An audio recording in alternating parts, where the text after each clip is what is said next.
So welcome to today's event, Insurrection in Energy Research, Pluriversal Encounters with Energy Transition and Renewability.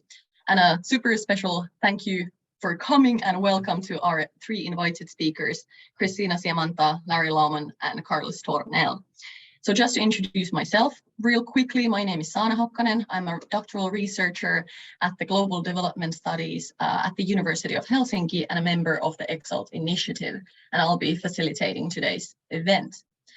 To start, just on a quick practical note, I'd like to remind everyone that we're recording the event and the recording will be published on the EXALT YouTube channel. So even if you Zoom out during the Zoom, we got you covered and you can go and check out the conversation later on. And before we move on to today's topic, I'd like to introduce this EXALT Dialogues series in general, which today's event is a part of. So this is the very first one of the dialogues, and I'm super happy to start it off with this timely and important discussion with energy insurrections. The aim of EXALT Dialogues is to create this kind of online space a few times a year to discuss and learn and weave thoughts together on topical, urgent, transformational, what have you, issues in critical research on extractivisms and different forms of capitalist violences and the concurrent global crisis, but to also focus on roadmaps and pathways out of these and to emphasize actually transformative alternatives and ways of careful and more just ways of being beyond extractivism.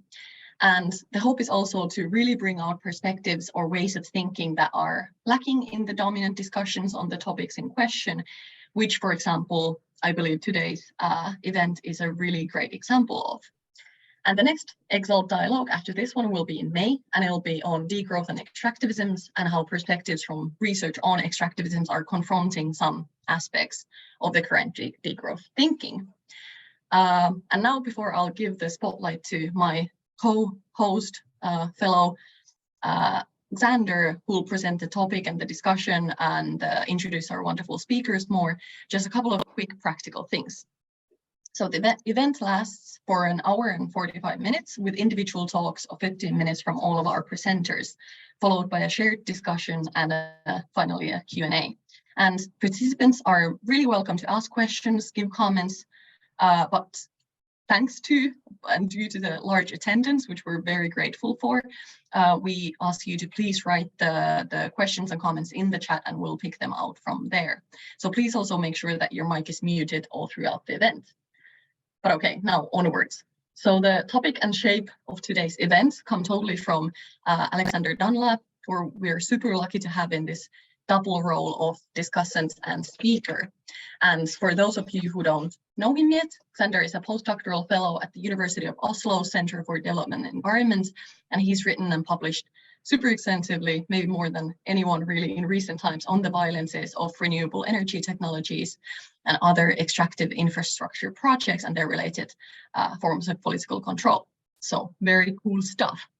And with that, I'd like to welcome everyone once again and give the floor to Xander.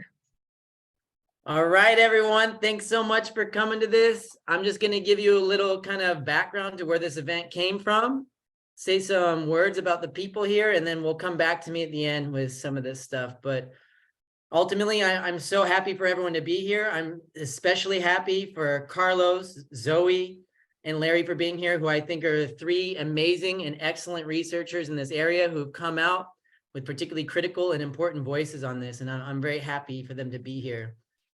And a lot of this came out of a dialogue out of Carlos's. What kind of inspired this is kind of a commentary that just kind of came out in Progress in Human Geography, where Carlos had a very nice kind of review intervention article on energy justice that I thought was excellent, but also wanted to poke at it a little bit.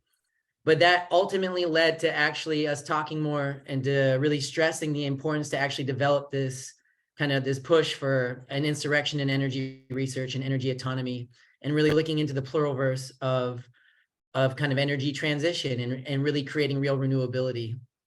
And I'm happy everyone's here. And I just want to give a little bit of a background in terms of this term insurrection, this inflammatory, fiery, barricadey kind of word.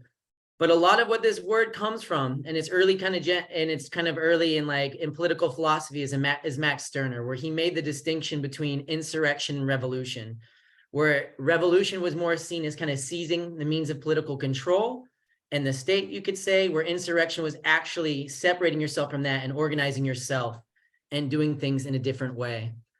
And what a lot of people don't know or tend to ignore is that a lot of Michel Foucault's work was, I would argue, is very much just an extension of Max Stirner's work in terms of looking at the individual, looking at society as intercourse and how Foucault looked at sex, but also the whole theme of prison society comes from Max Stirner, which I think Michel Foucault developed amazingly well with his look into the clinic, hospitals, and of course the prison. But amongst that work that Foucault did was actually looking at subjugated knowledges that have been erased by history, often colonial archives, and the way that they've been kind of brushed under the carpet, and how he actually tried to do a genealogy and to pull these things up in terms of, kind of knowledge related to the witch hunts and how kind of land-based knowledges were destroyed. But in that particular lecture was looking at, where the idea of politics as a continuation of war by other means came from, not the inversion of Clausewitz, but really where that idea came from before him. But the point of this, and before I kind of pass this on to Zoi, is just to really stress that given the kind of the state of ecological climate catastrophe, but also the social discord, and these things have had very, very, very clear signs for 40, 50, 60 years, if not from the inception of industrialization or even civilization itself.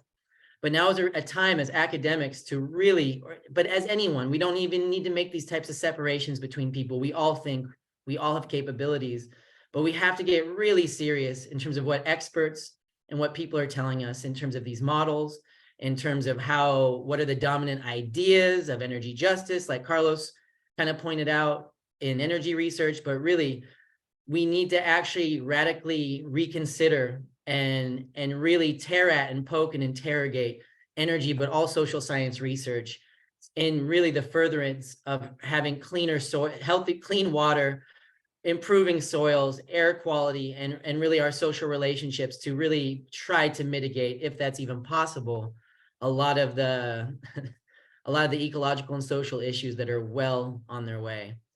But with that, that's a little bit of background to this, kind of the title of this this dialogue, and let's get into it. And I really look forward to it. And thanks so much, everyone, for being here. And I think you're up, Zoi. Sorry, can you hear me now? Yeah, great. So good afternoon, everyone, and thank you for having me here, Sana and Xander. Let me share my PowerPoint here before I start. Yeah, I suppose you can see it. Let's see. Yeah. Okay, so I'm Dr. Zoi Christina Siamanta. Most people call me Christina. And I'm a lecturer. I'm currently working as a lecturer in Wageningen University at the Environmental Policy Group. So basically, I'm a political ecologist and human geographer. And I have been researching so-called renewables, give or take 8 years now. So by now, we have a significant body of work that shows that the supposed renewable energy is facilitating a whole sort of injustices and also reinforcing a whole sort of injustices and violences in diverse geographical areas, I would say. Injustices and violences for humans and also for more than humans. That come from resource extraction, for building panels, wind turbines, and associated infrastructure, that come from manufacturing these technologies, from disposing them at the end of their life cycle, and also injustices and violences that we find at the places where projects are sited. Land grabs, dispossession of local groups, and other phenomena observed. And these are just some of the key injustices and violences observed. hidden ones that I like to call embodied multi-species injustices and violences, because they're wedded to accumulation by dispossession, to extractivism, to neocolonialism, and really to an unequal world economy. But they also heighten them. So many of these injustices that I've talked about, and violences also, they also reflect community-owned projects. These projects do have certain, let's say, comparable advantages over larger scale ones, like private ones, public ones, or public-private ones. But that said, they do have problems. For instance, wealthier groups dominating these projects. But really, energy is a crucial issue, a crucial challenge basically we're facing, considering climate change, but also other capitalogenic crises. Energy and material consumption is fast increasing. So what can we do?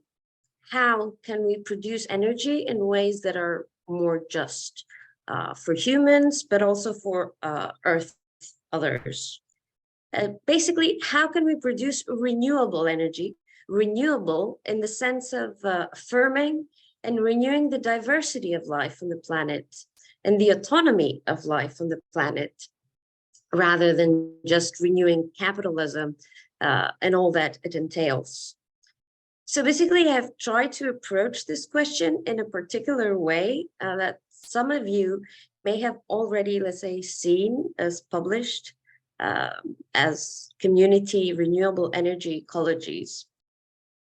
But I do believe that for producing energy in more just terms for all, that we need to think of energy production in radically different terms and think about it beyond capitalism. So my starting point is basically that not all relations, not all practices, economic ones, are capitalist. And I believe that we can see that in our everyday lives. Or to put it in Gibson Graham's terms, that our economy is diverse, that we have alternative capitalist relations or non-capitalist ones, non-capitalist practices, basically. And that kind of brings us to what the Gibson and Graham call community economies. Basically, spaces or networks, economic ones, in which people or organizations that participate in them negotiate democratically relations.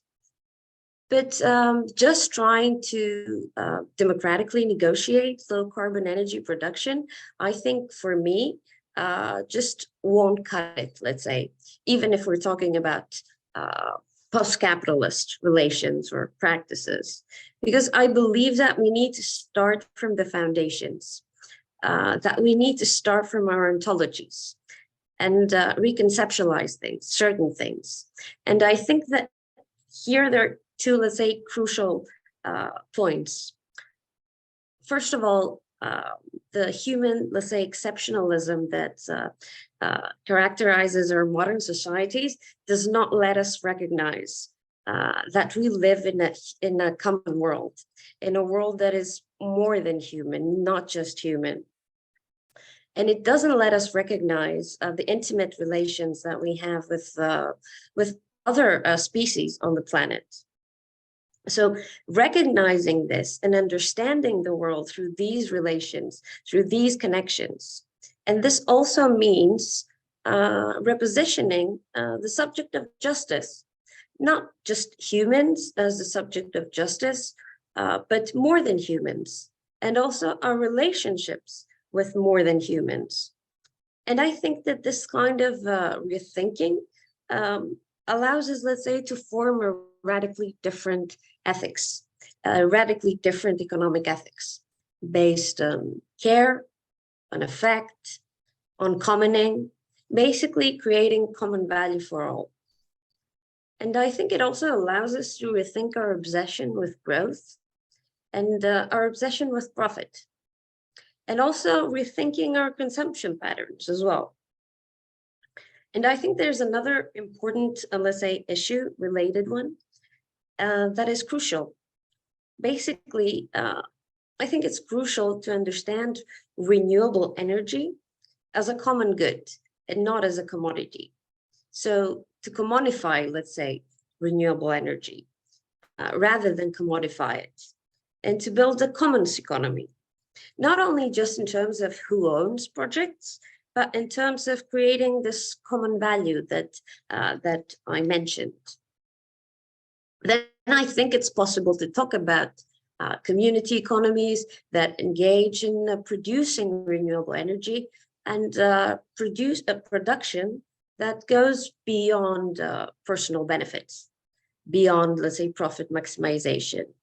And I'm not talking about imposing certain perceptions or values or ethics on communities, but about actually recognizing what exists all around, but what is, let's say, hidden and not valued. Practices, initiatives, community economies, subjugated knowledges that Xander also mentioned earlier, like relational ontologies that are uncapitalist, that are effective, that are liberatory, and building on this.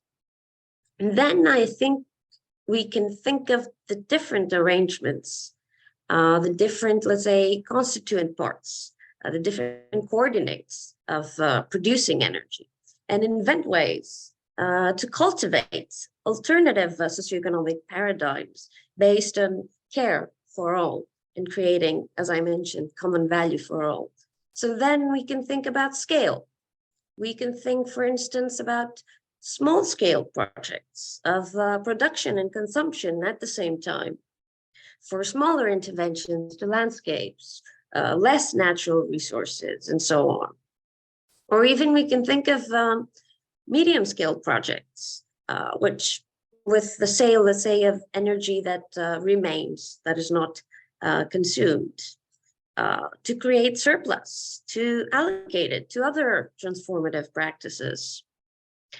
And then we can think of about enterprise, like collective ownership, for instance, through cooperatives as more democratic forms of enterprise.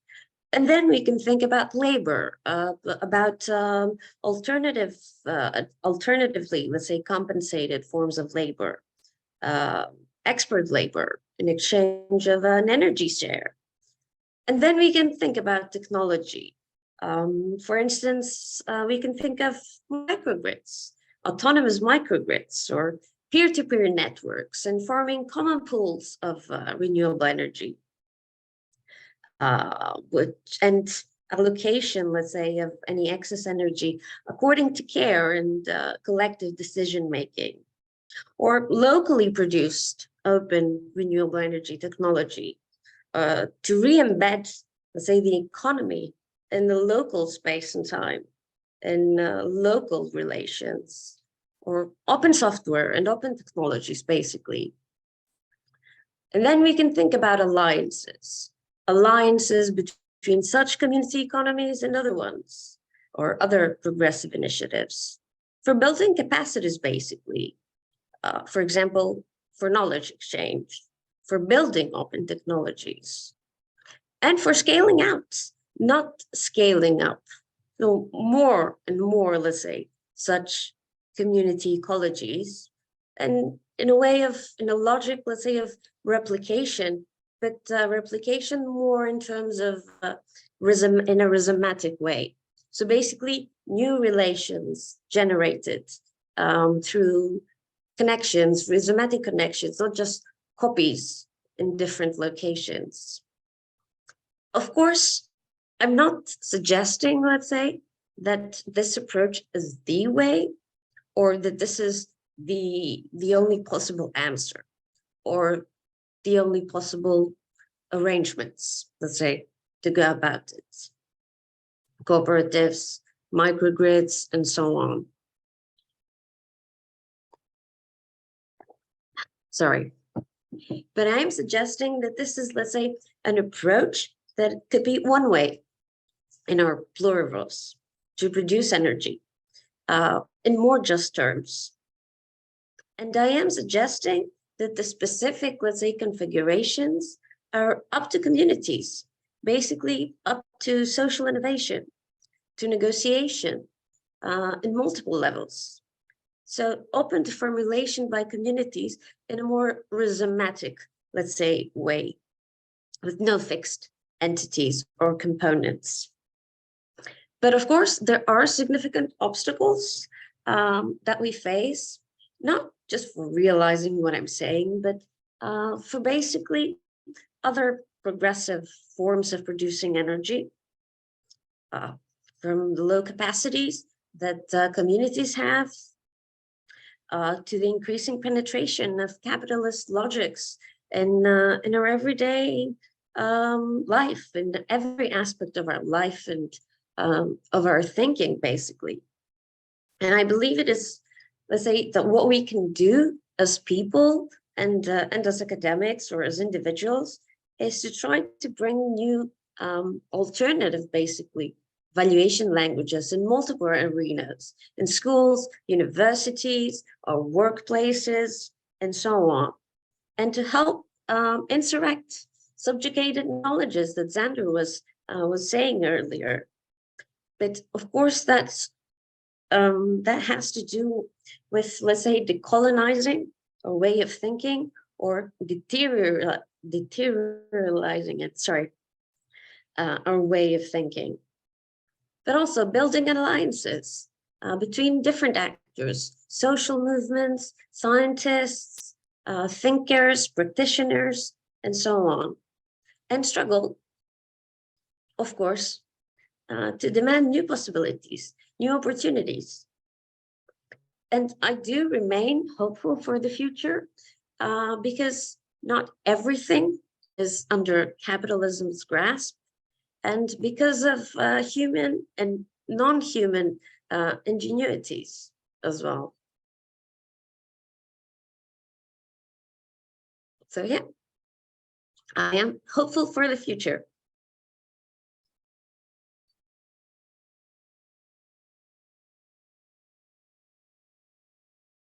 Thank you, Christina. If you'd stop your share, and we'll move on to Larry next.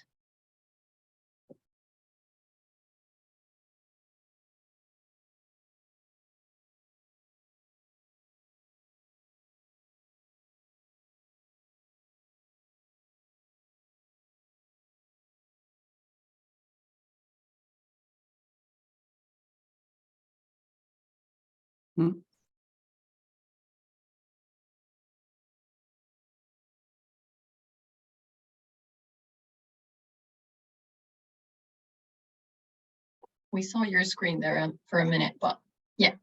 Yeah, I was just switching over. Can everybody hear me? Is it okay? Really well. Okay, good.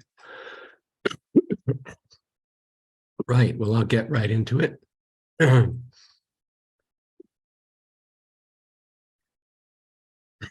just note the time.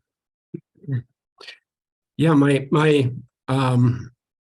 my presentation is concerning the colonialism inside energy and energy transitions, which might seem like a bit of a well, shall we say, insurrectionary title. So maybe I should try to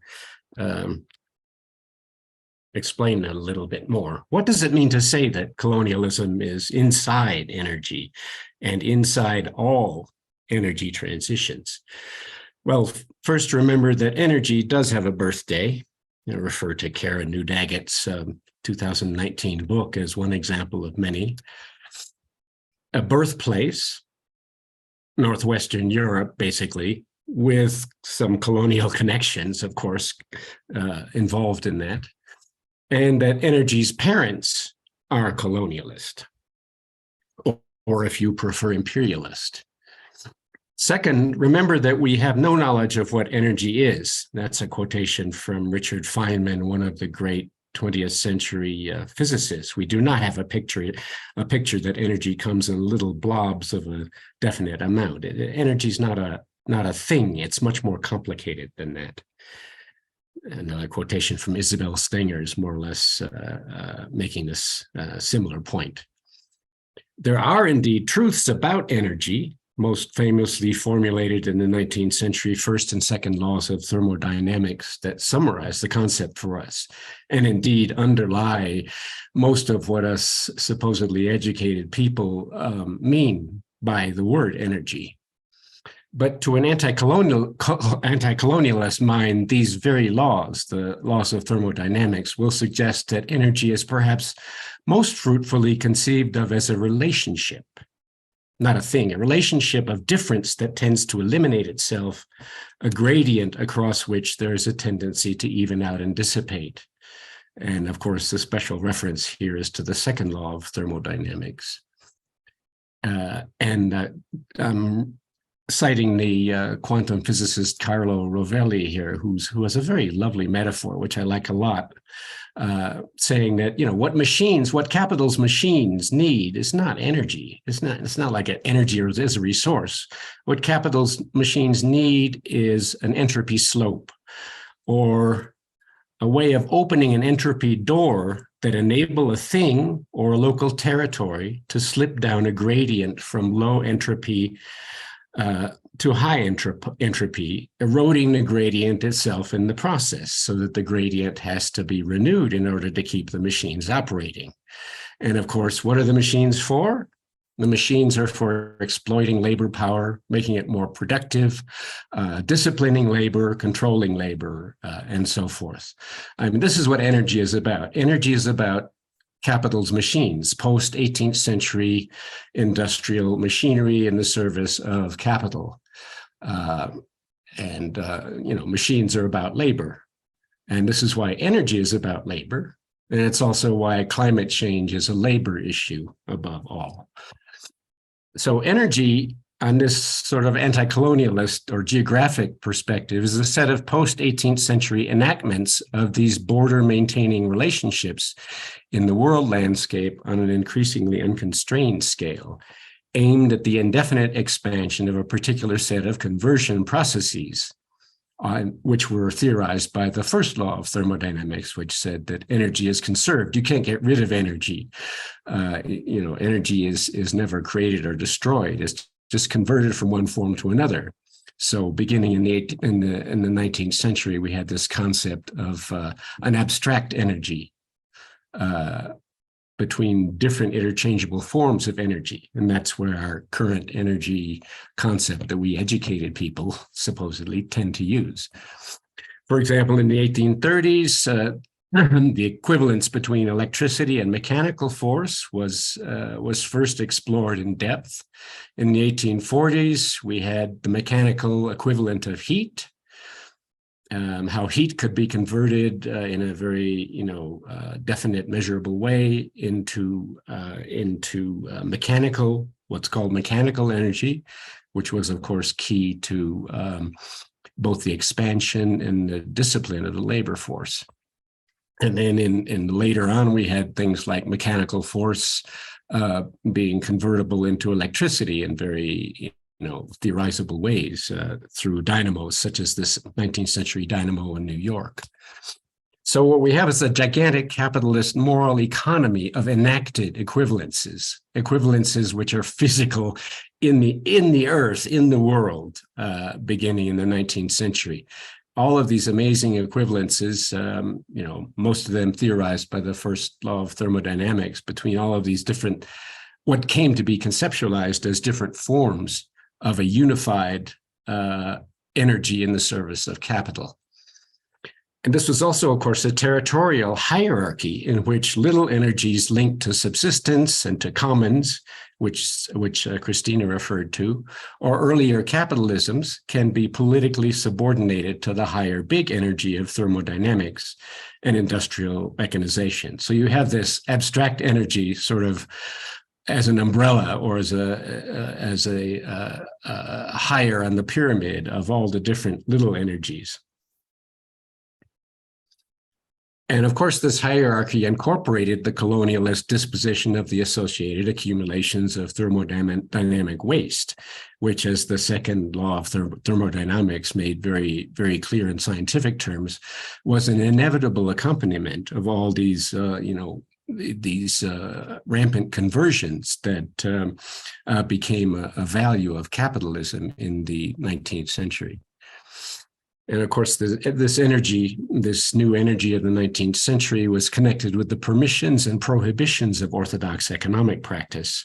Nice quotation from the historian Theodore Porter. An economic point of view formed the root of thermodynamics and of our concept of energy that we're all using today. Economic and physical ideas grew up together, sharing a common context. The waste, of course, to be overseen and cleaned up by growing numbers of the usual suspects, or simply absorbed by them, or by the hardworking earth itself, the more than human world that Christina was emphasizing in her talk. Note that it is not the case that beliefs or narratives about energy came first and then other practices followed. No, rather violence and supposedly peaceful concepts and narratives evolved together as different aspects of a single earthly process. Therefore, it is not the case that we have a non-material or discursive or epistemic colonialism on one side and a material, power-laden, governance-oriented or life-world colonialism on the other. These imaginary divisions are in some ways themselves colonialist. The strategic movement question for me is how to dialogue with the colonialist energy environmentalism that remains stubbornly unaware of its own colonialism, how to bring about the shift in perspective that would enable us to understand energy as an anti-insurgency set of practices. And I wouldn't want to put too many words in Alexander's mouth, but I do think that his very valuable concept of energy as an anti-insurgency set of practices can be fruitfully sort of explored and expanded using some of the concepts that I'm introducing here. After all, mainstream environmentalist campaigns for energy transition are in some ways a worse problem than climate denialism. Here's a projected map of the US in the year 2050 under an ideal environmentalist expansion of renewable energy. You know, some of those dark areas are places which will be devoted to wind power or solar power and so forth. And this doesn't even show, of course, the fivefold expansion in transmission infrastructure which will be needed to bring about this supposedly renewable revolution in the US. The fight against climate denialism, while never easy, can be carried out within the confines of settler culture. But the fight against the colonialism inside energy, the practices of energy and the practices of transition, not so much. Think, for example, of the self-described practical environmentalists who are quite happy to envisage excavating the entire Atacama as at least a step in the right direction, while colonialism can be tackled afterwards, left for later. Quotation from Bill McKibben, what we really need to do is to make the leap straight to renewable energy. Banks, asset managers, and insurance companies can drive change. 350 is the most important number in the world. I don't understand the reasoning behind these attacks. I guess he's referring to people like me when he talks about attacks. Another quotation, this is, I should emphasize, this is from some years ago, and there's a very fruitful dialogue going on within Extinction Rebellion about this, but this guy actually did say this a few years ago. We don't have time to argue about social justice. If we don't solve climate change, Black lives don't matter. If we don't solve climate change now, LGBTQ people don't matter. If we don't solve climate change right now, the Me Too movement doesn't matter. To get under the skin of the colonialist contingent character of this hierarchy of energy, it's helpful to try to learn to resituate it as a figure against a world majority background. instead of treating energy as we educated people talk about it as a background. Let's resituate things so that that energy, thermodynamic energy, abstract energy, 19th century capitalist energy, is treated as a figure against a world majority background instead. And here I'm going to quote from a video which is available. I'll give you the link in the next slide or two. A video about energy transition, in which many people from Latin America were involved, and the host of the discussion, my colleague Yvonne Llanes here in Ecuador, made a point of asking the question, "What is energy for your community?" of Blanca Chancosa, who's a very important, very senior mobilizer and organizer of the indigenous movement in Ecuador, which is politically very, very important in Ecuador. And she's a real veteran of all of these discussions. She's from the Otavalo community of the Quechua nationality. There's the link at the bottom of this slide. So she was asked, "What is energy for your community?" And her response was that actually a dammed or polluted stream loses energy. It's not a source of energy. It is less a part of the life of the territorio when it's dammed or polluted. Accordingly, it is resistance to dams or mines that can be conceived of as the real source of energy. This is not to deny thermodynamics, is not to deny the need to convert, say, wood into heat for cooking, for example, but it is to bring out the plurinational diversity of governing and thinking about conversions, energy conversions, that has been occluded by industrial era colonialism. And I think most of us who have worked with, grassroots movements on energy issues will recognize this majority world. So we say, not so much subjugated knowledges, but I understood what Christina was talking about. Knowledges of energy, which are able to put thermodynamic energy that we're talking about when we talk about renewables, for example, to resituate that as a figure against a different kind of background. Here's a very interesting example of the same thing, where energy, abstract energy, is being put into perspective. The sign in the background. This is a struggle over a gas project in Songkhla in southern Thailand, and the sign says the gas cracking plant has seized Wakaf land. And those of you who know Muslim culture will recognize Wakaf as a form of the commons that Christina was referring to. In fact, that's the origin of the concept of trust in European culture. Wakaf is a land which is given to God, which is entrusted to God. And the gas project seized this commons land, and the sign says, Muslims, if you know this is what is happening, then you have a responsibility to act against this kind of, seizure, this kind of takeover, which of course in the moral economy of thermodynamics is completely reasonable. I mean, why should you leave a potential gas source? Why should you let it go to waste? We should use it, for capital accumulation. And here's a counter example which puts that into perspective. Refiguring thermodynamic energy in this way integrally includes anti-colonialist dialogue with the past, including the Northern European past, in my view. Here's a statement from a very conservative historian, economic historian, but it's very clear. The equivalence of heat and mechanical energy, we're talking about the first law of thermodynamics there. The equivalence of heat and mechanical energy was not suspected by people in the 18th century in Europe. The notion that a horse pulling a treadmill and a coal fire heating a lime kiln were in some sense doing the same thing would have appeared absurd to them.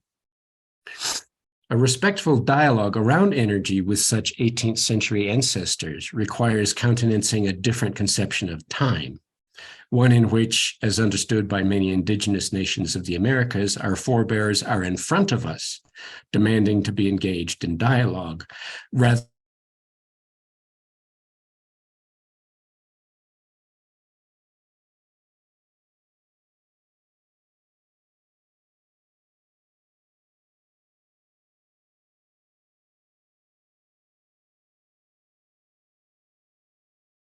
Did we lose Larry's internet connection, or is it mine? No, I'm here. I Seems hear to be you. Larry's.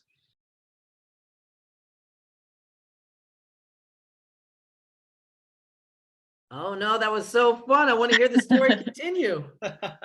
We also, unfortunately, are up with Larry's allotted time slot. So I think with that, provides a very Oh no. not nice transition to Catalyst's talk. I hope we get Larry back. And maybe in the meanwhile, Catalyst, you can have the spotlight. Oh wow. Okay, thank you. A little Oh, this was abrupt. super unfortunate. Oh no. Yeah, hopefully we can get Larry back. A little abrupt, but yeah, I'll try to follow up where he left off. I'll take a lot of what he said in the talk, so I hope I can do Larry justice on that. But yeah, thank you to the people in EXALT over there. Thank you to Sander and for everybody for organizing. It's really a pleasure to be here. So what I'll try to do now is talk a bit about this article that came out about decolonizing energy justice, and then I'll try to put forward this idea of what we call a call for radical and pluriversal energy transformations. So just sort of we start off from where we begin is like what are we talking about when we talk about energy transitions? So this idea of the transition has become like a transformismo using the Gramscian sense, a spectacle even using Guy Debord. Analysis of what is happening is basically mediated by images. It doesn't say anything. It has been like sustainable development. It's an empty signifier. It has been the significance has been extracted from it. So basically, what is useful for now is to discipline, to domesticate, and to oppress these other energies that Larry was talking about. So it's producing a one world reality. It's an ontological imposition. This is what I want to contribute here. Energy is seen as a simplified, abstracted, detached entity that can be separated from its social context and easily substituted. As Larry was saying, this is a thermodynamic energy we're talking about. One we can easily exchange in a model, in a computer model. And basically what the Ministry of Energy in any country is interested in is in that abstracted energy. So it's basically putting everything to work, humans and non-humans. This is, I think, what Christina and Larry were aiming at in their presentations. It's putting everything into the same process of work. So it's about accumulation. It's about capitalist energy usefulness. So to propose an alternative to this capitalist modernist energy transition, we must first understand this idea of transition is not what it seems, right? So this idea of transitions, I think we all have the same conception here, but just to quickly go through that, is that basically it's a one-off solution based on the idea of renewability of energy sources and the idea that it can be easily substituted, right? We can choose one from the other, and we could just, this dichotomy that Sander always refers to, like fossil fuels versus renewables, we can just substitute and we can continue as nothing ever happened. The notion that the transition is predicated on the supremacy of perpetual economic growth, and the idea that we can, decouple that, or we can offset it somewhere else, basically identifying new frontiers where we can continue to expand this idea of accumulation. And this includes proposals like the Green New Deal, So basically the idea for the Green New Deal is to fix this renewability problem within the walls of the US or the Northern Europe. This transition to electric cars or whatever is basically predicated upon the idea that we can sacrifice or colonize the outside. What is not outside or within these walls can be sacrificed in the name of that transition, in the name of that greenness. So this framework entails not only physical violence, but only epistemological, ontological violence. It reproduces the idea of terra nullius, like this is nobody's land, we can basically go upon it, colonize it. It's an extractive mentality, an extractive view that keeps reproducing the idea that nature, people, places, landscapes are either wasted, that means missed opportunities, or are either waste. They have no value at all. So this idea of wasted, I think is very useful in trying to understand this transition. So in other words, these other energies is where we must put attention to think about the pluriversal energy transition. So I put these there just as a reference, not to post stuff there. And sorry, because Alexander's name is backwards there. But basically, as Sander said in the beginning, this kicked off an idea of what we can do when we talk about decolonizing energy justice, when we propose an idea of a pluriversal energy transition, from where are we thinking, right? What has energy scholarship done to propose something different, to question this idea of accumulations of capitalist energy and thermodynamic energy? So I'm drawing on Larry a lot here, but basically this thermodynamic idea of energy was never about liberation. You know, it's like Marx said back in the Grund it's not about liberating work and more energy means more freedom. No, it always was about discipline, exploitation, and accumulation. So isn't it weird that energy justice talks about distribution, recognition, participation through that idea of energy? I mean, to me, that sounds really strange. And I have to credit Larry on that, because reading his stuff, that this is when it became more or less evident that we can't talk about justice under those terms, under that conception of energy. So this idea of, in scholarship, the way that energy justice has been used is basically used or highlighting like this perk, right? We're looking at the entirety of energy systems. We're looking at how we can identify injustices throughout the energy system, throughout the value chain. So this is the main contribution around energy justice. Of course, drawing from environmental justice, three tenets, you know, participation, distribution, and recognition. But if you actually look at what energy justice scholarship has actually proposed or done, the apple has fallen very far away from the tree. Why? Because energy justice scholars have disavowed social movements' demands for radical transformation, and they have instead basically are interested only in speaking about policymakers and state corporate interests, right? So I think we need to go back and see what these other energies, these other approaches to energy, these subjugated knowledges can contribute to our understanding of what energy is for what, right? So the approach, at least the scholarship approach to energy justice, remains committed to this liberal modern conception of justice, oriented around the idea of policy making, statist intervention, and again, it's rooted on an epistemology of development and the coloniality of power. So I will try to go a little bit into those two terms. What is the epistemology of development and the coloniality of power? So here I have a couple examples of what this decolonizing energy justice might look like. But basically, what we first need to do is confront the idea that energy systems are originated through colonial power, right? So they reproduce means of oppression. They are means and tactics used to, you know, control people, to discipline environments, to use them in their own intention. So energy justice, this is where the epistemology of development comes in, is geographically and conceptually bound to this hegemonic Western idea of modernity. So for me, what does that mean? It means that when we talk about energy justice in the policy sense, in the scholarship sense, in this hegemonic way, what we're talking about is about development. So energy justice equals development. In Latin America, in the global south, basically SDGs, this idea that we can modernize, we should develop energy systems. What it basically reproduces is, it continues to reproduce the coloniality of power. This idea that there is only one way to develop, one way to keep going forward. This is the commitment behind energy justice. And how then can we start to decolonize? How then can we start to critique? Because colonize sort of seems a bit abstract at times, but how then can we start to decolonize this idea of energy justice? Is looking at those other energies, but also recognizing that energy systems, relations, and knowledges are also othered in this process. So coloniality operates by excluding, oppressing these otherness, and eliminating it, obscuring it. It's like what Boaventura Sousa Santos calls the abyssal thinking, right? There's nothing over on the other side.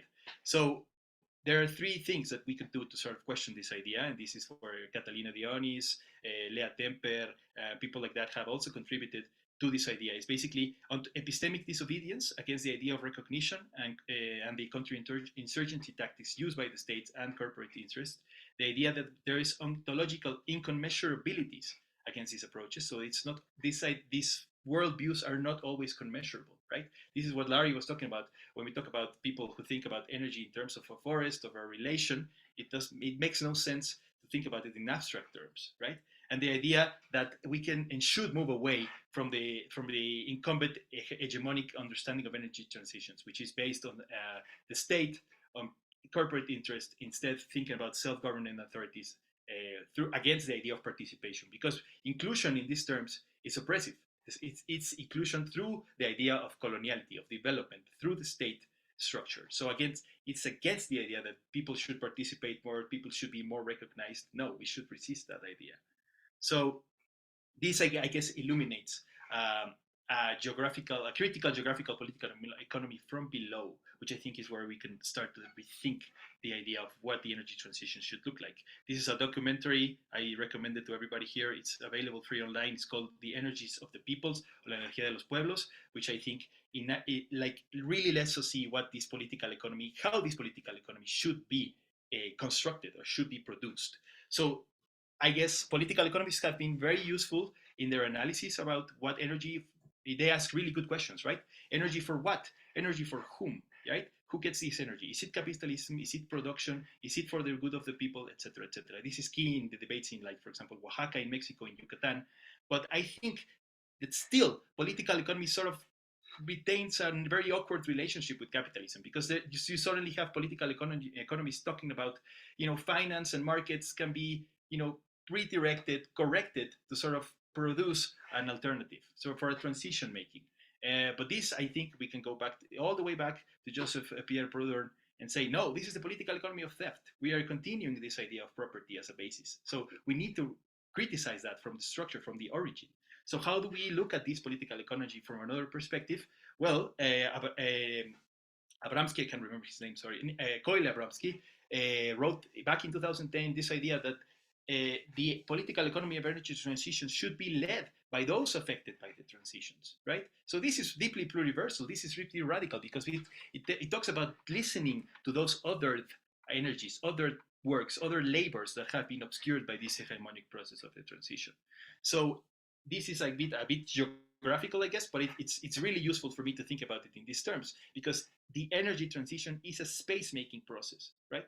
But it's also affected by spatial contexts. So in a way, we're starting from accumulation, from dispossession, from the idea of the capitalist energy thermodynamic production, but we can also see or pay attention to these other energies as new energy spaces, right? So the political economy should begin with the idea of reterritorializing energy systems, to see that there is a political character attached to these alternatives. There is an insurrectionist approach, there is an autonomy, there is a mutual aid approach to re-understanding, reorganizing energy around the territory, right? So people, knowledges are in movement, just like the same spatial dynamics of capital accumulation. And through these movements, we get new languages, new concepts, new forms of organizations, new understandings of political economy.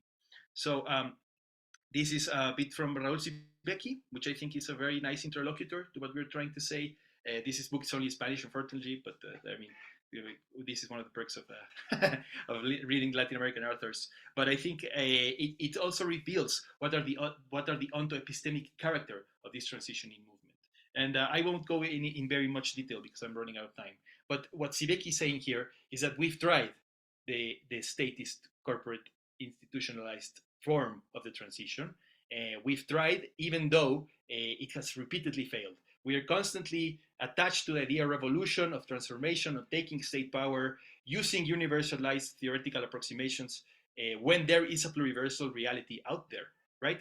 He talks about how, for example, anti-systemic movements usually look a lot like the system that they are trying to overthrow, right? So when they transform, when they get to power, they reproduce the same colonial patriarchal hierarchies that they were seeking to avoid. They fall prey of the false solutions. The state becomes a policeman for capital. This is what happened in Bolivia. This is what happened in Ecuador. This is what happened in Mexico. Under the name of the people, under the name of pluricultural inclusion, of the Pachamama, of Buen Vivir, or whatever we want to call it. But the state remains a deeply patriarchal colonial capitalist institution. It's very difficult to move away from that structure. So this, I think, which is a dialogue about the pluriversal alternatives out there, should inform a discussion about the energy transition. We can't say these things separate, right? I think this is what I'm trying to highlight with this. Just to be closing now. So when we are talking about decolonizing energy beyond identity, which is, I think, something that Alexander was pushing me to do and pushing us to reflect on. We have to think about the only thing that is universal here is insurrection. The idea that the people want to resist capitalism, want to define themselves, as Steiner was saying, which I'll get to that. But the idea is here that decolonization is an urgent political struggle, right? It's continual. It's not, it stops. There's a famous discussion with the Subcomandante Marcos and the Zapatistas where do we stop the struggle? No, it doesn't stop. It continues. So it's prefigurative. It keeps on going. It's a movement that should continue further. So it should not be an academic interest or an option, So we have to think of it as in a political economy of knowledge, as a key towards how to define these new energy spaces. Listen to the other energies, the other knowledges. So work on energy sovereignty, for example, democracy and autonomy offer good alternatives that have been already theorized. The book on the pluriverse includes, for example, energy sovereignty as an alternative. But they still have to reckon with the coloniality of power that shapes the hegemonic energy transition. I think that's key. So it's not to say that just to dismiss the work on energy autonomy, energy sovereignty, and democracy, but to further use these movements to critique the structural powers, right? The structure that rule the energy transition. So societies and movements offer new concepts, organizations, and struggle for their existence and re-existence, right? Transcend all reforms, revolution, dichotomy to an autonomy and self-governance. And I think this goes back to what Sander was saying at the beginning, right? The creation of new energy spaces is the possibility of not letting ourselves be arranged, but to arrange ourselves. Yes, I will finish with the next one. Sorry for the for the rushed detail here. But then, do we need energy justice? I guess the answer would be no, because if it can only operate within the structures of capitalism, it is only within the framework of a capitalist hegemonic structure that we can then deliver energy justice, right? So we need to critically decolonize energy justice from this perspective, both in theory and practice. In its current form, as I was saying, it can only operate within the capitalist system, always stuck within the iron cage of modernity and coloniality. And then an energy insurrection in research and practice is then a form of understanding struggle as a means for liberation. It is prefigurative and transmodern. It is a continually unfolding process. And just to finish, there are plenty of alternatives out there. Actual decolonization starts from below, from epistemic disobedience, from a collective no, as Holloway would say, from a mutual aid and solidarity, principles that should guide the energy transition and its political economy. And I think that's it. There's a pluriversal alternative map. Oh yeah, and just these are just like other stuff we can go back if we have more time later. But yeah, thank you very much.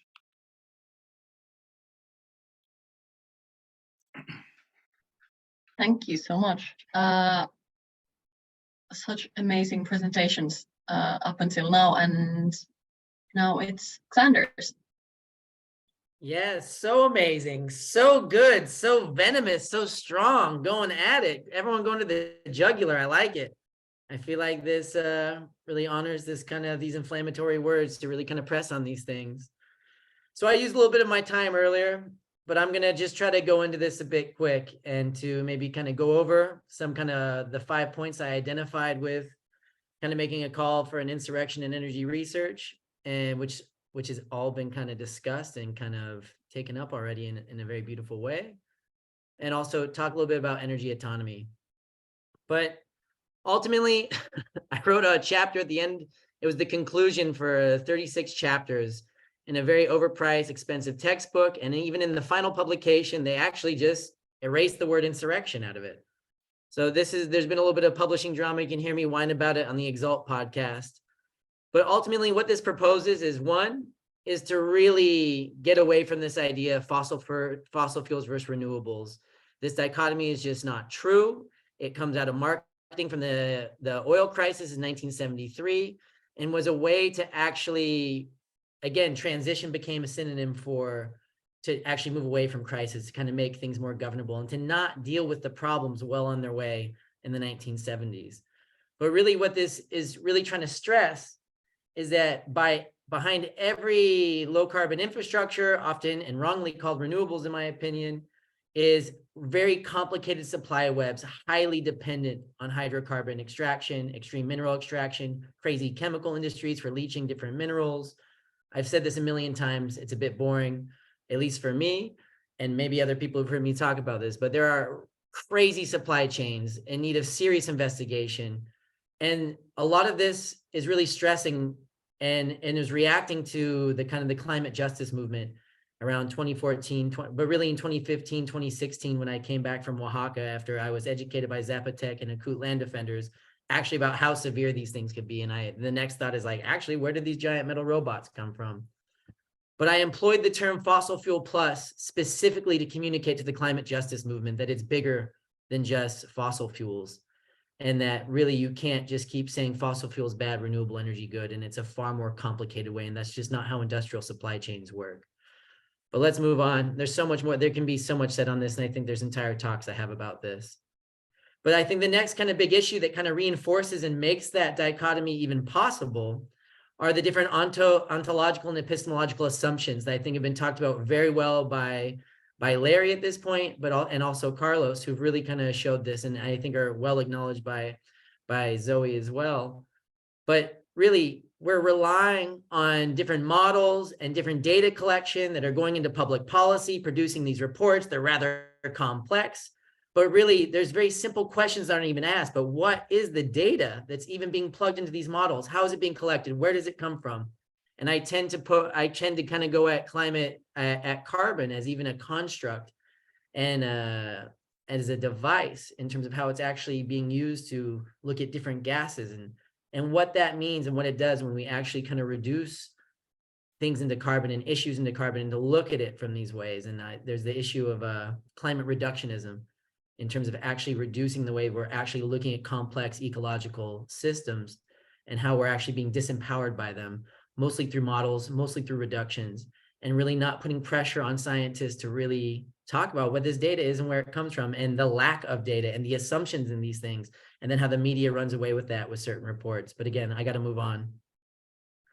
The third is kind of the language and energy research. I am not convinced these things, I'm not convinced industrial processes are clean, renewable. Wind farms are not wind farms, solar farms are not wind farms. You can try to be cute and say they're farming these things, but especially in the case of wind turbines, there is an impact for wind extraction.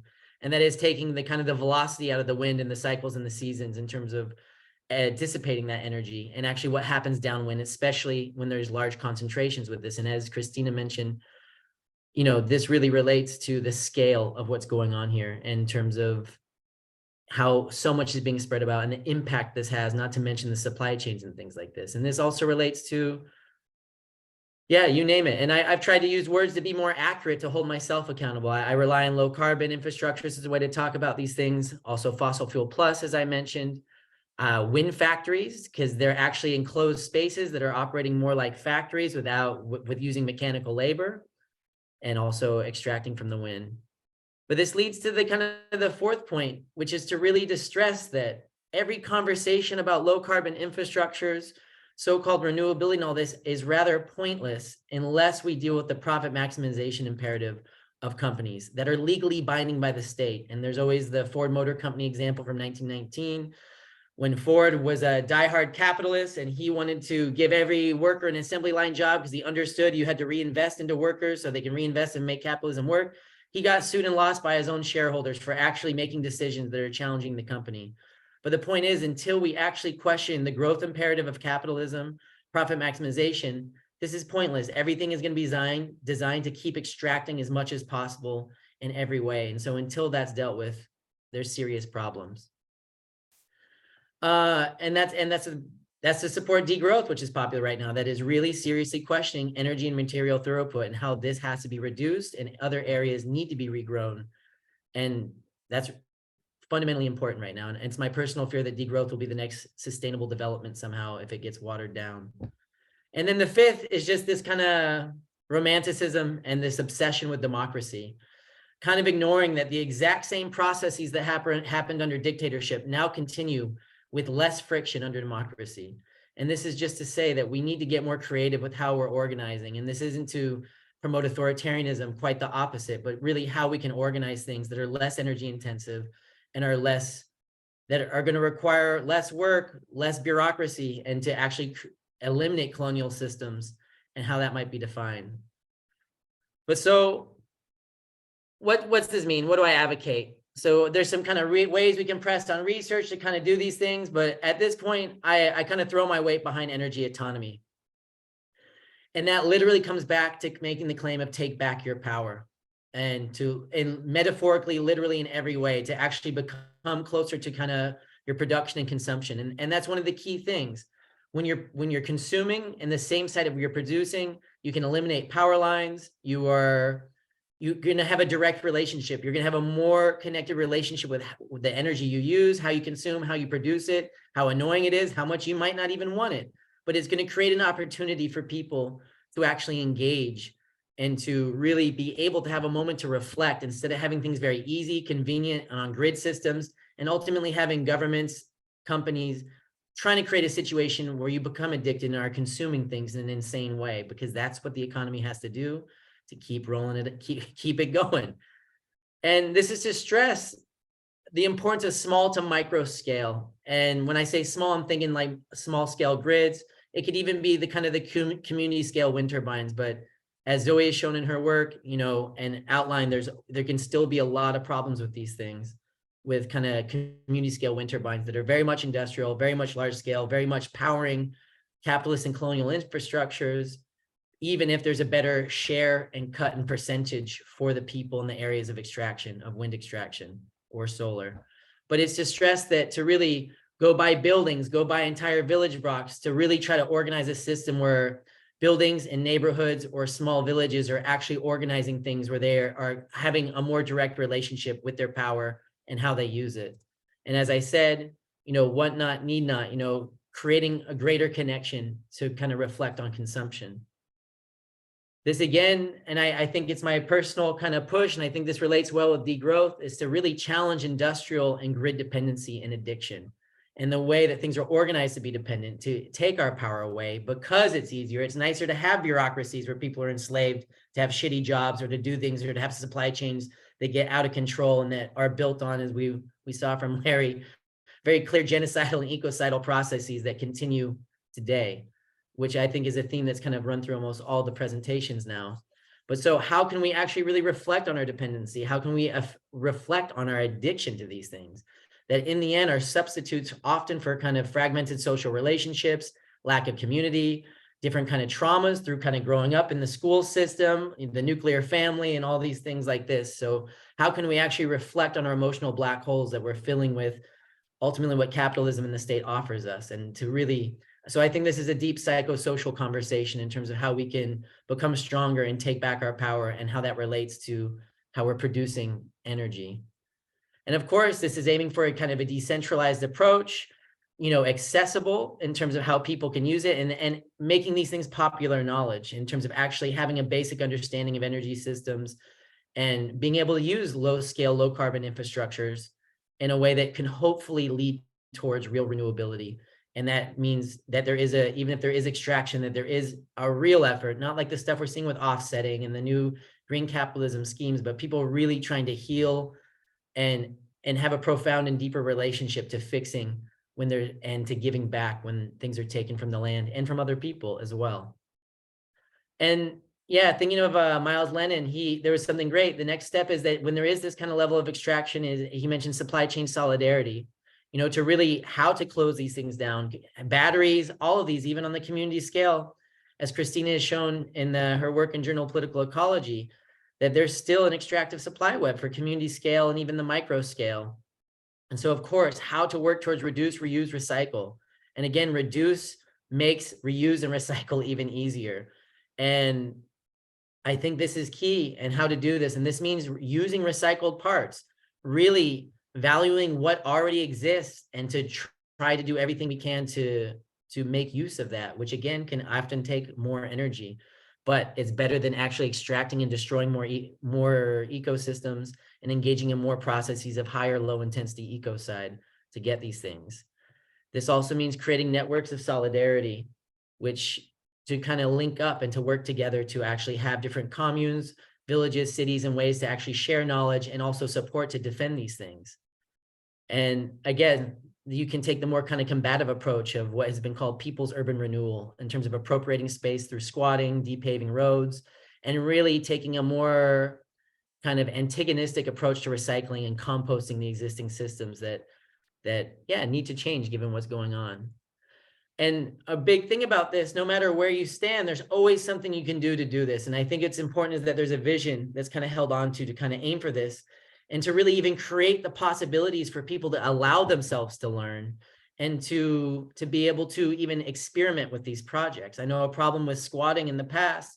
When I lived in squats, there's a lot of desire to actually engage in more radical projects of how to make buildings renewable, but you more or less have police eviction the next month or weeks later that will tear apart whatever you make or create that's kind of outside the prohibited laws. And so there's a really big space, if you are in policy and you want to be more critical, to actually really shape zoning laws in different ways, promote education in different ways, and overall, and there's so many ways to do this, to widen possibilities. And we're almost finishing up here, but I think there's problems with energy autonomy as well that we shouldn't stray away from. And I think that this is a good way to, I think there's no way, we have to take back our power. We have to take and get involved in these things in a more direct way on some level, on some scale, even if it's a meso scale.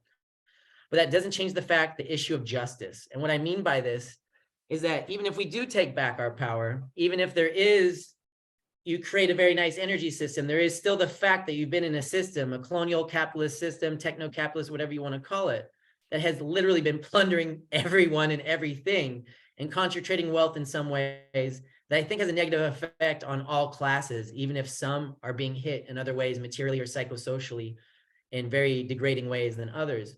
But there still is the issue of, how is this issue of exploitation, of degradation, of genocide, of ecocide going to be dealt with? And that's an open question.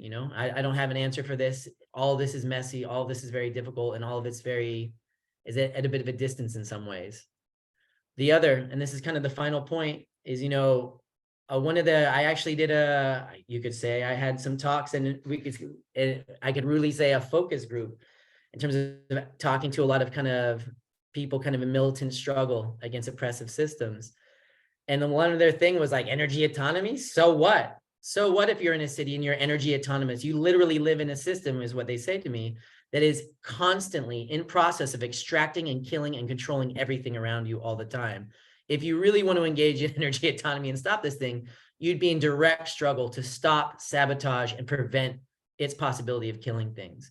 And I think that was extremely valid. And I didn't expect to have people screaming at me in a very kind of difficult way of that energy autonomy is rather silly, and that you need to stop the existing system from killing before you can even consider something like energy autonomy. But again, these are open questions and contentions. This is very much just a few sketch notes. There's so many possibilities, so many ways to go about these things. There's so many different contexts, political histories, and things like this. And I think I went over time, but thanks everyone so much for being here and hearing this. And I think we get to have a nice little conversation amongst us before it opens up. Thank you. So now I'm gonna just spotlight the speakers, and yeah, do you want to, Xander, continue taking on the role as a discussant now? Sure. I guess I'd like to make one clarification based on Larry's great presentation that wasn't made. And I think what he's saying is, and maybe hopefully this is in the service of trying to make sure this conversation gets going, and a fear of silence, even though there's not a chance to have that. But I really think the idea of energy as anti-insurgency is really good. It's this kind of a priori, or just this in itself kind of doing these things. But the one caveat I just want to stress is the problem of the word insurgency, and that we have to be careful about where, and I think Larry's well aware of this, but I just want to stress it in general, is that ultimately that's pretty much what governments call people who disagree with them, and as a way to justify anti-terrorism laws and to repress them, and then roll out police and military doctrine known as counterinsurgency to do all sorts of insidious, dark, and violent things to them. So while I think that phrasing is true, but I think we just have to be careful. And I think right now it's so important that another role people can do is to fight anti-terrorism and these kind of extreme protest laws that are being designed to make protesting illegal and just locking people up if they disagree with government, capital, and different kind of processes like that. So I maybe started with that kind of caveat, is that in using the word insurrection, this is about rising up. It is about organizing ourselves. It is about not being dependent on things or addicted, but it's also not to let ourselves be called insurgents when we're just often concerned people with very reasonable concerns about the state of the world and what's going on.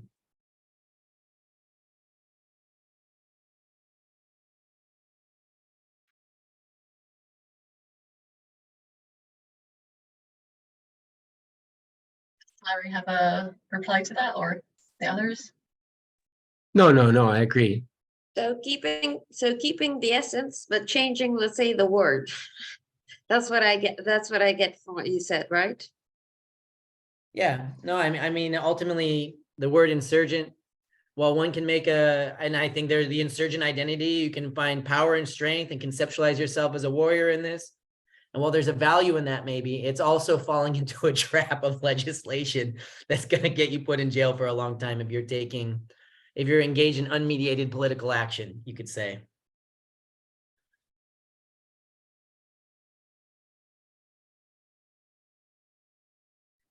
If we want, there's a couple of questions in the chat.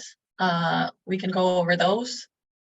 First of all, Maria Enström Fuentes asks from all of you, in many communities confronting renewable projects in the form of windmills, there is not even enough space for raising critical questions beyond environmental values, which are always subordinate to monetary and electricity values.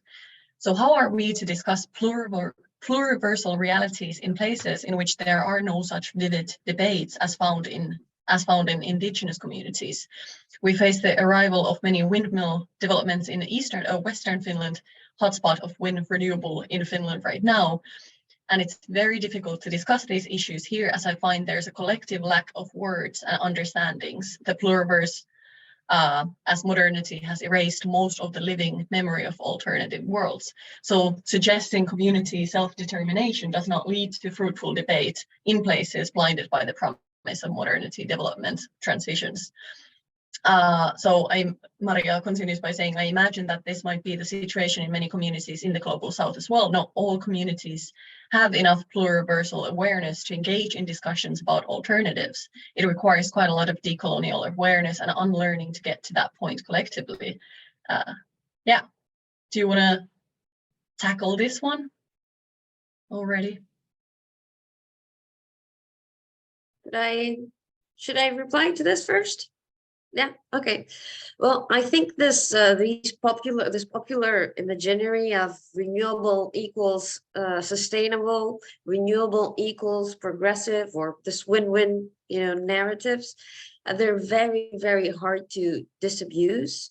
They're so pervasive. I also see it in my students, which are, very concerned young adults, which actually, want to make a difference, care about nature more than human nature and so on. So very hard to disabuse narratives, imaginaries. And for me, the only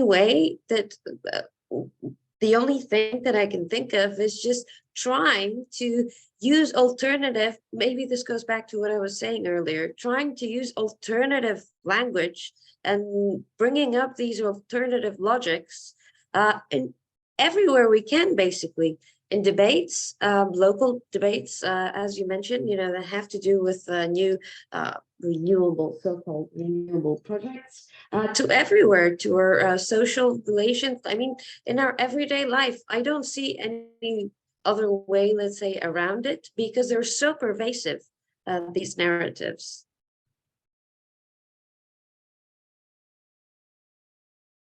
I could just jump in with a comment there. Yeah, I mean, it's a good point, right? Maybe, communities are not as well organized everywhere. They probably don't have the same historical references as other communities or the same dialogues within them.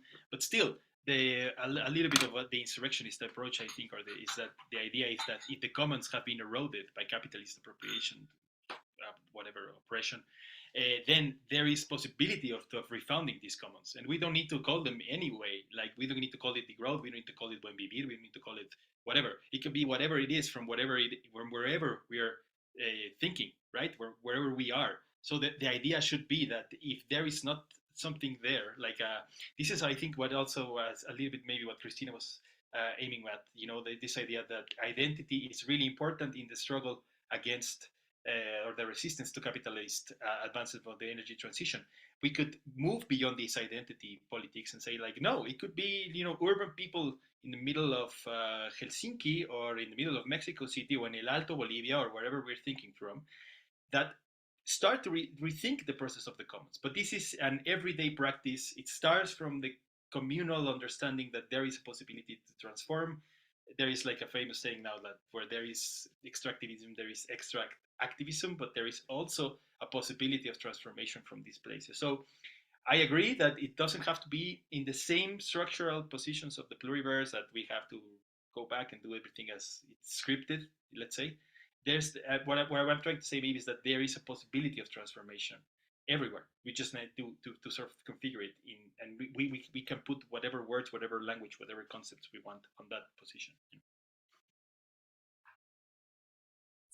For me, I mean, I think we should never forget that what Maria is referring to as the lack of pluriversal awareness.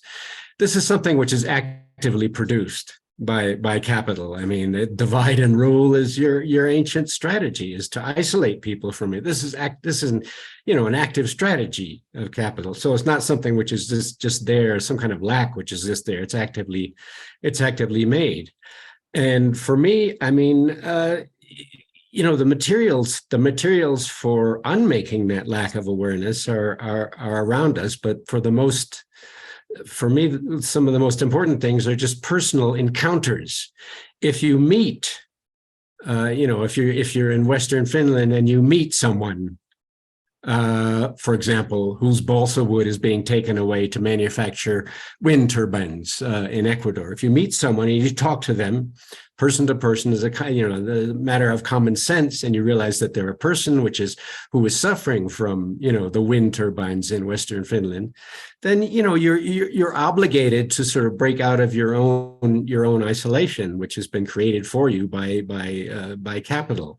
There are lots of examples of this. For example, when we were working on many years ago, working on carbon trading and how to make people in the global north aware that these carbon offsets are a way of extending the fossil fuel economy, a way of extending the rule of oil in capitalism.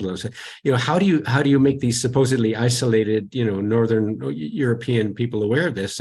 Some of my colleagues had a very interesting experiment where they brought people from Brazil whose plantations were being used to absorb the pollution supposedly of an oil refinery in Glasgow, near Glasgow in Scotland. They just brought ordinary people into meetings with each other where you talked about what this all meant, and immediately, it wasn't somebody like me explaining how the connections work and the globalization. Immediately it was comprehensible, and immediately the lack of pluriversal awareness was broken instantly, within a half an hour.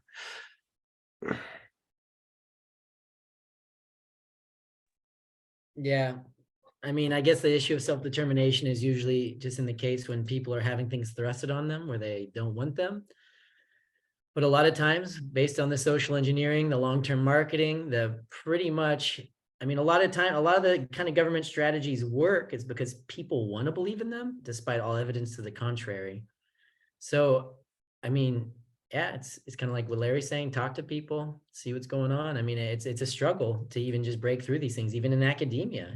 People aren't really asking where these giant robots came from that are being, or fields of solar panels that are actually, no one's asking where these kind of crazy apparatuses are coming from, and they're kind of silver and shiny at a distance. And so people think it's renewable, and it's sold as much, it's called as much. There's a whole image in terms of how they're kind of presented. So but in the end, it's a struggle to raise this question, to raise very simple questions. None of this is actually very complicated. If you've driven by an oil refinery or any industrial facility, you have to know that mess, and they're usually very ugly places, creates those things. So it's to really ask simple questions in terms of, what's actually renewable about it, and how do wind cycles work? How is it not just extracting from them, in terms of different solar radiation? But let's get in. There's a lot to say to that, but I think we should go to other questions. Yeah, Maria, just to kind of like, she has a note on the question. So she continued by saying that the problem in Finland is also that the windmill corporations make huge deals with the landowners long before the discussions about the investments have even started. And these landowners are part of the same villages where these investments are made, and this creates huge divisions and silences. This is also part of their active strategy to divide and rule before the prospecting has even started. Yeah, but to continue with different questions, Gabriel Silva asked in relation to, especially Carlos was talking about state power, if taking state power is a futile exercise, what is an alternative position towards it? How to neutralize the state's counter-insurgent power without taking it? And if I may take another question from Philippe, and you can just choose what to pick up on.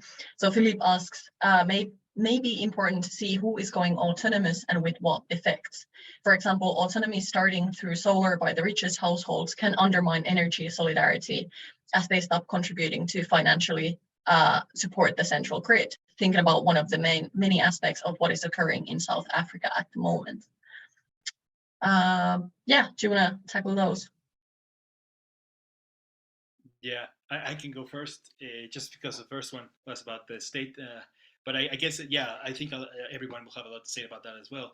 Just to say that, yeah, I think the evidence shows, like in Latin America, for example, the work of Raúl Sibeki, Raquel Gutiérrez Aguilar, people like that have documented how this idea that we should strive for state power, to control it from the top, to change it from above, it has led nowhere. It reproduces the colonial aspects that I was talking about a little bit in the presentation, what Larry was saying also about the abstracted conception of energy. It reproduces a particular understanding of how energy should be used. So this is not to say that we just should ignore completely the state and say like, no, it's not there, we don't care, we just go through autonomy, whatever. No, we have to defend ourselves against that. So I think the process is there. For example, I've quarreled a lot this with people from the growth camp. For example, in Europe, there's a lot of the degrowth proposals go through the state. There's like right sharings and transforming the economy through the state so that we can achieve a degrowth society. In Latin America, that's not the case. We can't go through the state because we've tried that. Even we tried to institutionalize a pluriversal state. As I said, in Bolivia and Ecuador, we tried that with populist movements from the left to try to move towards a reconfiguration. What is happening in Colombia now, I think, is from above, sort of shows the limits of what you can actually do through those conceptions. But I think then that the alternatives, the community alternatives that are arising, are sprouting from everywhere. I mean, it's really impressive to see how communities organized, how they produce languages, how they produce concepts, how they produce different understandings of the relationship to energy that sort of reveals a possibility of an alternative. So I'm not saying that we should just disregard the existence of the state, but we should then think about how do we defend ourselves from the imposition of that particular understanding of energy and of a justice and of a transition. So I think that is where we should start, to sort of reconfigure that understanding that it doesn't come from above. And I think there's enough to support that idea, Should I get at some of this? Am I up? But yeah, I mean, some of this goes back to actually how you define the colony and colonialism in relation to the state, which is going to actually shape how you relate and self-identify with these things and how their processes and their convenient. I mean, capitalism, colonialism, these things survive, of course, through blunt force, but also through very clever divide and conquer tactics. And most of all, I think creating convenience, creating allure and enchantment through different, often communication technologies or fabrics or types of foods even, that actually kind of are key to stabilizing them, not to mention the rise of television and smartphones and the psychosocial impacts these are having on people and how they learn and think. But yeah, in terms of the issue of the state, this goes back to how you look at the colony. It also goes back to old conversations between Marx and Bakunin, who I think Bakunin, and I really don't like referencing the old white guy thing, but I think it's actually really relevant that a very well understood thing is, quote, activists do not change the state. The state changes them. And I think this relates very strongly to trying to understand the psychosocial process of colonialism. And for me, I would argue that one of the core features of colonialism is bureaucracy itself and our extreme divisions of labor to create mechanical systems that can pretty much get out of control and just consume people in the land all the same. And how to fight this is an open question, you know, and there's been this tear for centuries in terms of how to do it, in terms of how to do it in an anti-authoritarian way, how to seize the means of production and distribution, and utopian big man ideas who want to social engineer the world in their name, and oftentimes their schemes fail, but they ripple, you know, from architects in Barcelona or city planners in Barcelona to Lenin, and they create disasters. But yeah, I mean, the short answer is it's an open question, you know, but it's one of struggle, and it's one of organizing, and one of trying to do the best you can. And at this point, for me, I think it's very important that people understand what they're trying to create and what they're trying to make. And that if they are trying to create spaces for people to organize themselves and to learn themselves and to mediate their own relationships and to kind of take responsibility or take back their power, is very important.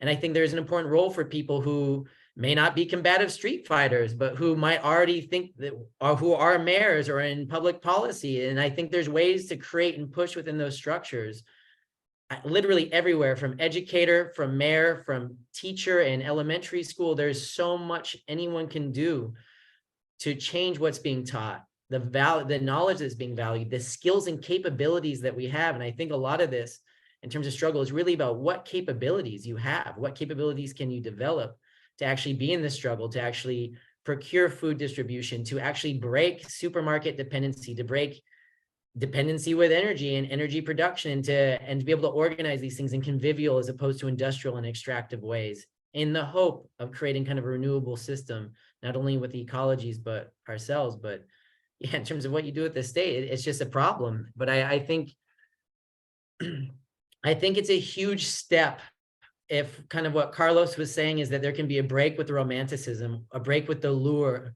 that, like, oh, if I could get into this position of power in the company or in the state, I can make change.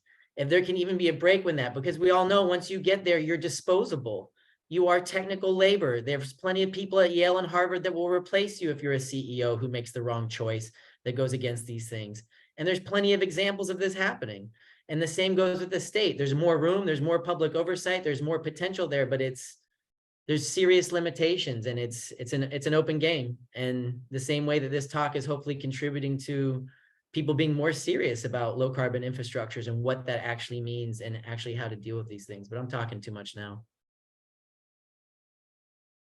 For me, let me avoid the question about the state and just make a little comment on Philippe's question, which I think is excellent. I mean, we're constantly bombarded with these alternatives. Okay, you know, here we have an autonomous energy system. Oh, look, here we have a micro scale energy system. And I think with all of these, you know, key words, all like autonomy and micro scale and renewable and stuff. An easy way of sort of getting under the skin of that is simply to ask the question, whose autonomy, whose scale?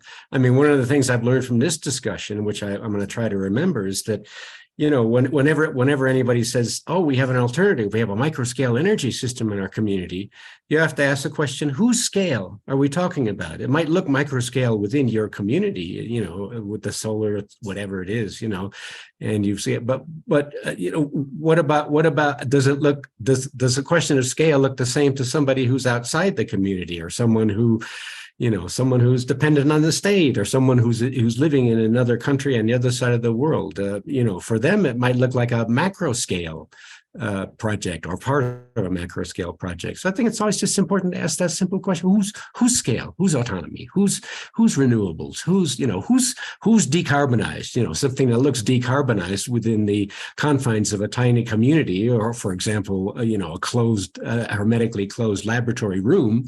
Something that looks low carbon there is not going to look low carbon if you look at it from a perspective outside that community or outside that laboratory. You know, this is true of electric cars. This is true of, you know, everything. Who's carbon? Who's decarbonized? Whose autonomy? Whose scale are we talking about? May I also, I wanted to add something concerning the question by Philippe that has to do with the grid, basically, with the central grid. I would argue that the central grid is a problem, because of the, and if I'm getting right what you mean by central grid, right? The electricity transmission networks, basically. So I would argue that they are the problem and that we don't need to actually support them. And that I could say that it's easier to use a metaphor, like kind of appropriate metaphor use, that it's easier to imagine the end of the world rather than the end of the grid, of the long transmission networks. So basically, because of the violences that they entail and the interrelation with fossil fuels, I know that Xander has done some work on this and the expansion of transmission networks, basically, because of renewables, and with some colleagues that I think Summer's here now.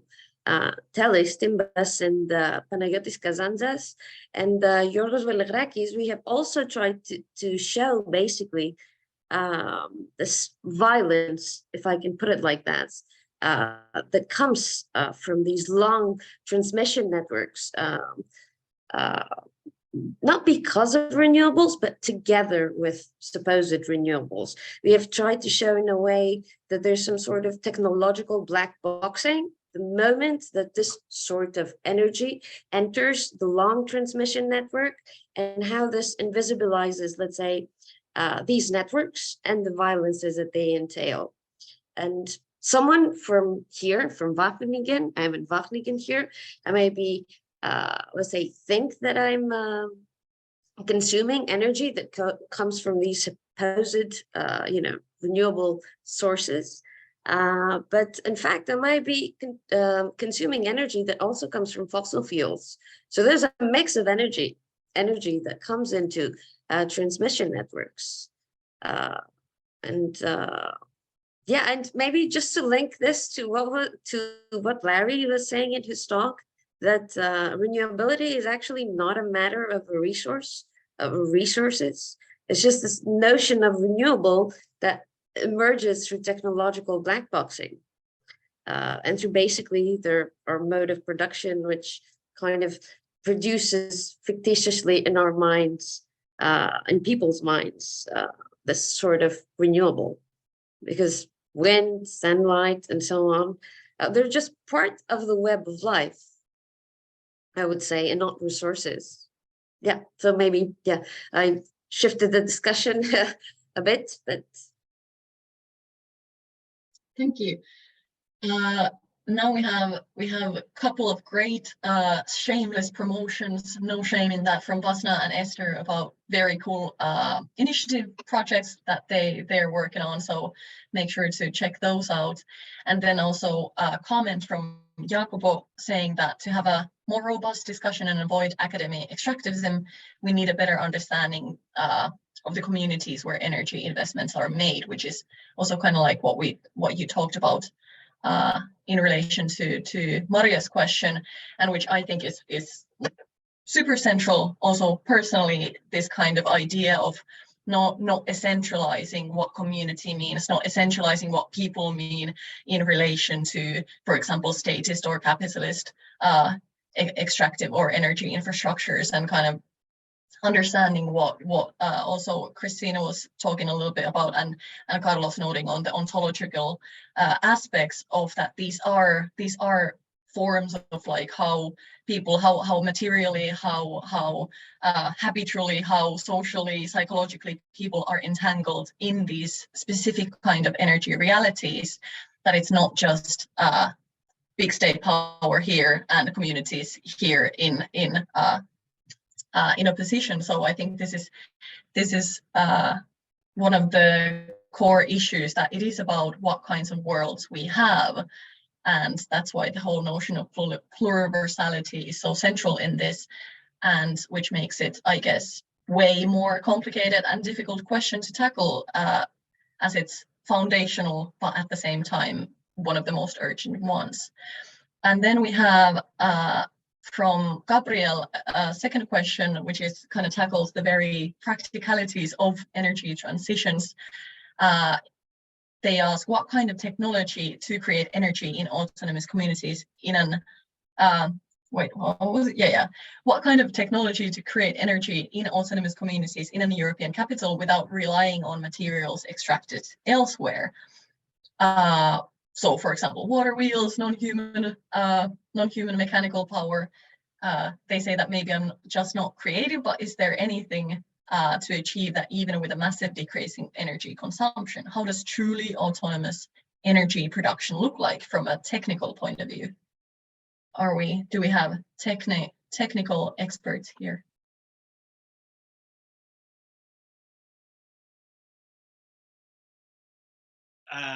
Okay, I can go, but feel free to jump in. Just like a note there, I think, yeah, in a way that I think Sana answered the question in a way, because the point is to move away from the ontological idea that we need to transition based on technology alone. So in a way, it's not about the technology itself. I mean, I agree, there is extractivism associated with solar and wind power. The problem is what is energy for what and for whom in that concern. So yeah, we could achieve, I mean, there's studies that say that already. We could achieve a 60% reduction of energy consumed by 2050, even if there is more people on the planet. It should be enough. It could be done relatively sustainably and well. The problem is we need to tackle the structures of capital accumulation. So it has to be anti-capitalist. We can't say, oh no, it's just a matter of substituting, right? So I guess it goes back to the idea of what technology, what world would be the better question that we want, right? Do we want, and I think Larry was aiming on that in his presentation as well, do we want a world with just substitution and keep rising and rising consumption and, you know, appropriation, accumulation, sacrifice zones, etc., etc., or do we want a pluriversal alternative that allows other worlds to exist, to, yeah, basically learn from that idea? So it's not that I'm dismissing the question, because I think it's a good point, right? There is a technical aspect to the transition, and I think, you know, Christina, Sander, Larry also address this in their talks about scale. The problem with scaling up, scaling out. I like that idea of that we need to push out instead of up. But it's also about the discussion of how colonial imaginaries have pervaded our mind in this way that it's very difficult to move away from this idea. It's just a matter of technology. So yeah, but I think it's a good question because it opens that idea a little bit further. Yeah, I mean, and some of this is kind of talked about, and I think related to what Carlos is saying is, you know, it's not only for what, for whom, but also how, if there is extraction, how is it going to truly be remediated? How is that area going to be regenerated? How is there going to be offering to actually fix that, if there is that? But I think the bigger problem with that question, which is also what Carlos and everyone's kind of been indicating, is people don't want that. You know, some people do. Maybe there's a lot of people who have that thought. Maybe there's a good dose of people who want to fight for it. But the fact is that there needs to be a break with this urban lifestyle, which ultimately is a center periphery. All cities are a center periphery dynamic, which extends globally, as I think everyone in this talk knows. But I think there needs to be a conversation of like, all right, what do people want? I mean, are people going to cling to their Gucci bags and try to stab you in the neck and jump into the first fascist politician kind of lap to kind of protect that? And so I think there's a lot of work to be done on the ground there. And this also asks like, all right, this way isn't working. There's a lot of climate youth and people deeply concerned about what's happening. So there is clear motivation for these things. And how is this going to be organized and what's going to be done? And I think the technical things there, I think there's plenty of ways you can grow food vertically. You can put solar power panels a certain way. You can do micro scale wind turbines on buildings that will power things enough. This also makes reflections on the type of how buildings are used, how many windows. Maybe you'll have to retrofit these things. In my head, I imagine it from living in squats where we'd start kicking out windows and walls and doing things in certain ways where I'd want to imagine these things. But this also leads to appliances in terms of, you know, you can still use different types of fridges. There is a lot of different types of convivial technologies. There's so many possibilities, and there is knowledge that isn't spread around where this can be done. But a lot of it's actually like, how much are you clinging to a middle-class lifestyle? Like, how much are you trying to salvage and keep from that? And it's not to say that it all has to go, but parts of it are going to have to for sure. And there's a lot of possibilities and ways, but at the end of the day, how buildings are organized, how people are living, and kind of what their desires are and what they're making are going to have to change. I guess this is kind of in line with some of the degrowth stuff in terms of, you know, degrowing energy and material consumption, but regrowing other relationships, pastimes, and ways you're relating with things. And just kind of back to this people's urban renewal, you know, how are streets going to be transformed to be played in to provide food? And the same goes for buildings and every infrastructure. But again, this is a bit, being a bit creative. And I think Peter Gelderloos, the last chapter in Peter Gelderloos's book, The Solutions Are Already Here, is a fun way to try to revive the imagination. And I think it's based on some kind of social rupture that kind of leads to this in Barcelona in terms of how to imagine these things. But yeah, there's a huge task. And I think even the task of what the point of this whole talk is, and it's the last thing I'll say, is to even raise this issue of the problem of renewability and transition in and of itself is difficult and is kind of often smothered. And one of the things I learned from this talk, and I really love what Larry was saying, but I think we can see that the grid itself is maybe the antithesis to the pluriverse. And that really that way to kind of control and homogenize things is counter to that. And actually, how can we have many different energy systems that link together in different ways? And maybe it's not through a mechanical grid or wires, but through people in terms of how things share. And yeah. We are very much running out of time, actually running over time, but to just let Christina and Larry get their comments in as well, and then we'll wrap it up. And if anyone is in a real hurry, you're very welcome to pop out.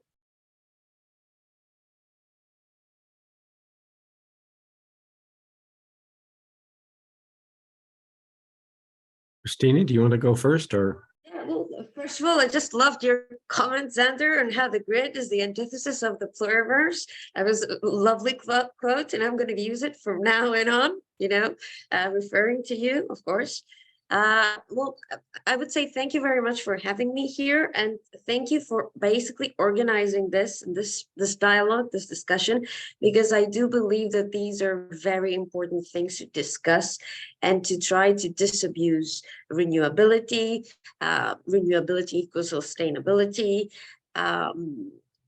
So thank you very much. I don't know what else to say, but I do think that these are very important discussions that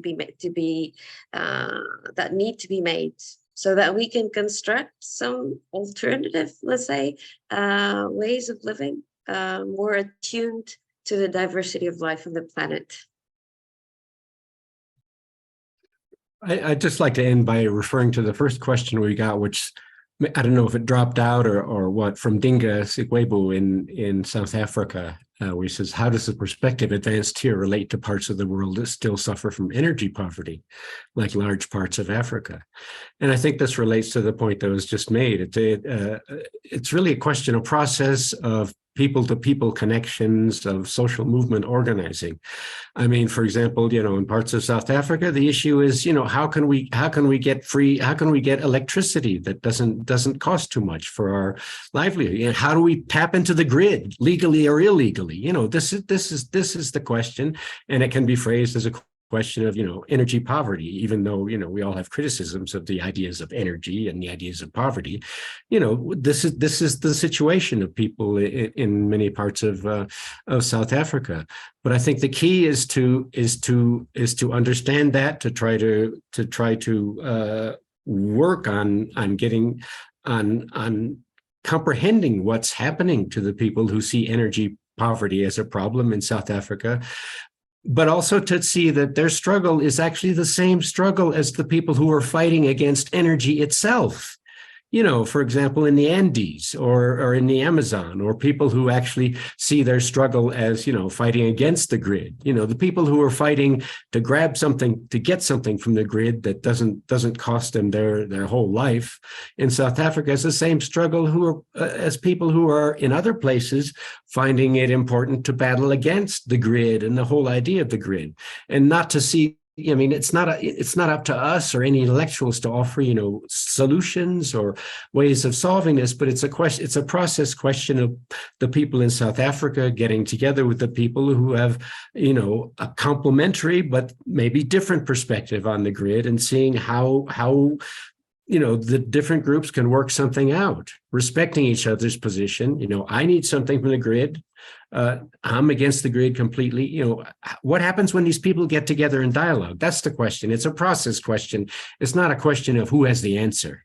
Nobody's got the answer. It's a question of different movements getting together and building, common movements out of their perspective of being exploited, of being appropriated, and so forth. Thank you. And I think on that note, I think we have to wrap up. I would like to, again, thank everyone.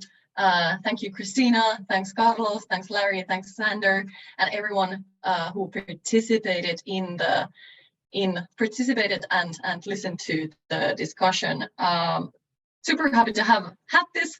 The recording will be on YouTube, EXALT's YouTube channel, and the next EXALT Dialogues will happen in May, related to degrowth and extractivisms. So we're going to see definitely all of you there, right?